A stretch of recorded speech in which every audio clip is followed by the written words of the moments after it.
ఇప్పుడు మీకు ఒక ప్రశ్న. ఆ ప్రశ్న, యేసు ప్రభు గారు బైబిల్లో రాయబడిన సువార్తల్లో అద్భుతాలు చేశారా చేయలేదా?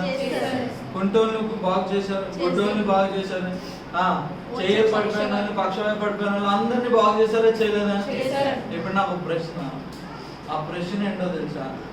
ఈ బెతస్దా అన్న కోనేరులో ఆయా సమయములలో దేవదూత వచ్చి నీళ్లు కదుపుతున్నప్పుడు మొట్టమొదటిగా ఎవరైతే దిగుతారో స్వస్థపరిస్తే, ఈ కోనేరు చుట్టూ ఎవరైతే స్వస్థపరచబడాలో వాళ్ళే ఉండాలి కదా. ఇంకా వేరే అద్భుతాల గురించి ప్రయాసం ఎందుకు పడటం? బోధకుడా మమ్మల్ని ఏం చేయాలి, మమ్మల్ని స్వస్థపరచాలి, ఎందుకు ప్రయాసపడుతున్నారు? అర్థం కాలేదా మీకు?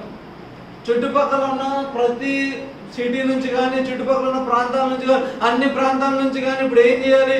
ఆ కోనేరు దగ్గర ఏం చేయాలి?